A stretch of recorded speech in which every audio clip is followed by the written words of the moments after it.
Hello and welcome. Today is Thursday, May 14th. I think it would be a B day. There was a little bit of a break in videos, partially because of some tech issues I was having here. And Nacho wants to say hi. Say hi. Oh, okay. He was chasing squirrels that run by the window, so I had to grab him before he hurt himself. So I had some issues. Wi-Fi in my house was no bueno. We have a 90-year-old house with plaster and lath walls, so Wi-Fi signals don't really work well there, so we had to redo the whole Wi-Fi here. I found a mesh system I could use, works well. Really technical, don't want to go into it. So for today's video, I want to talk about reading strategies for nonfiction texts. In fact, the next 3 videos I make are going to cover 3 different parts to reading comprehension, particularly for nonfiction texts. Now, as an ELA teacher, I tend to focus on reading literature, in fiction, but I think it's important to cover these skills for students because I think there's so many students right now who are, they're in kind of an unsupported environment. And I don't mean that in a negative way, right? A lot of teachers are going out of their way to support their students. Parents are trying to support their students, but because of the circumstances of distance learning, we have a lot of students who are at home trying to read. They have siblings who are trying to do work at the same time. They have textbooks that can be rather cumbersome and archaic in the way they're structured. And without having that quick access to the teachers that they've had in the past with being in a classroom, there can be some confusion and some distress there. So I wanted to cover some of the things you can do to help you when you're reading textbooks. And you see this a lot with science textbooks, history textbooks, and things of the such. So I'm going to go down right now for today's video. I'm going to focus on reader aids that exist in textbooks, right? So there's about 5 that I'm going to cover, right? And I'll break them down. I'll talk about what you look for, what they offer to you. Tomorrow, I'll talk about different vocabulary strategies because often with the cases with nonfiction is there's a lot of technical terms and jargon that are connected to the nonfiction subject that you have to understand in order to get the context of what it is you're reading.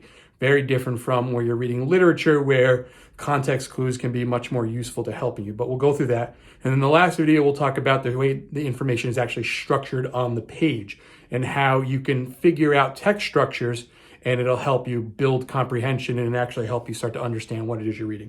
All right, so I'm talking really fast. Let me try to slow down and start with the very first thing in terms of reader aids, bold print. Now, in nonfiction text, many times bold print is used as a way to indicate to the reader that something is of importance. All right, so they'll put it in bold to give you a way to know that, look, this is something you need to focus on. This is a main idea or a heading and that you need to know it. A lot of times you see this when there are, going back to that idea of vocabulary, key terms you want to focus on. You'll see this for subheadings and so forth. So if you make sure when you open a nonfiction text and you look at it the first time, scan for those things in bold print and read over them quickly. They're important. They're going to be indicators of things that you need to know and are of importance, right? So bold print, that's our first one. And I mentioned it in bold print, but number 2, headings. Headings are incredibly important. And a lot of times I think students in an effort to read through things quickly skip over headings and just focus on the actual blocks of text. But that's something you don't want to do. Headings are incredibly important.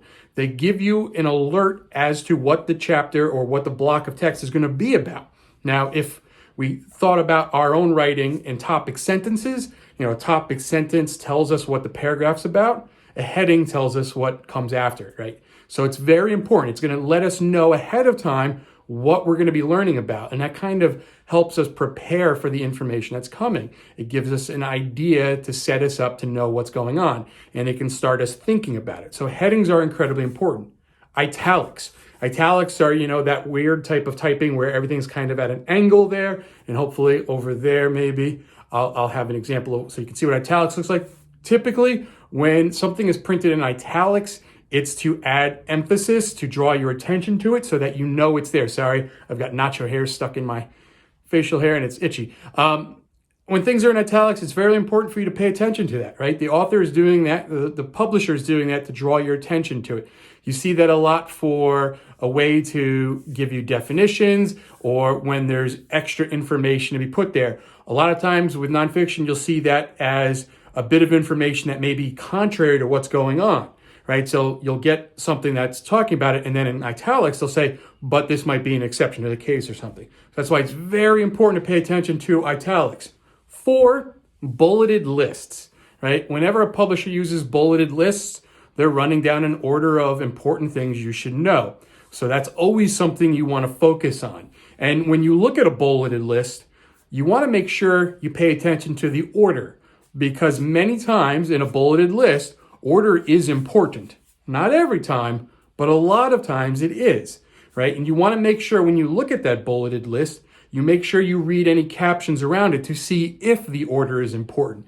See if that bulleted list is arranged in order of most to least important or something along those lines, right? So bulleted lists, very important. And lastly, pictures. Pictures are important, right? Pictures tell us a lot. Pictures worth 1,000 words. Well, a lot of times in nonfiction text, pictures provide a lot of extra meaning and context, particularly in science classes where pictures have diagrams. And of course, hand in hand with those pictures are the captions that go underneath it. It's very important to read those. So typically, what I would recommend when you get a nonfiction text and you're assigned a chapter or multiple chapters to read, the first thing you want to do is scan through the chapter, right? Look at the headings, subheadings, look for things in bold, right? Look for things that are in bulleted lists, look at the pictures and read the captions, then start reading. And again, keep track of those things, right? Bold print, headings, things that are in italics, things that are in bulleted lists, and of course, go back to the pictures and read the captions underneath them. And that's it. So those are your basic strategies for going through, for reader's aids for nonfiction text.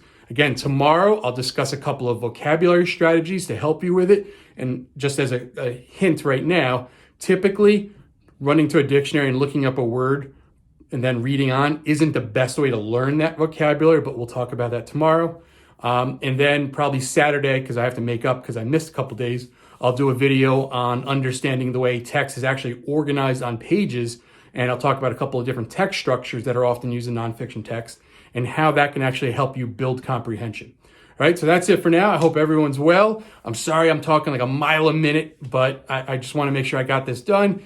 And that's it. We finally hit some nice weather here in New York. For once, it's not snowing, so that's great. And hope everyone's well. If you have a question, please feel free to reach out to me or leave a comment at the bottom of the video. If you want me to cover something, please let me know and I'll do my best to cover it. These should be, again, back to my normal regular schedule because this new Wi-Fi system I set up is pretty amazing, actually. So that's it for now. Be good.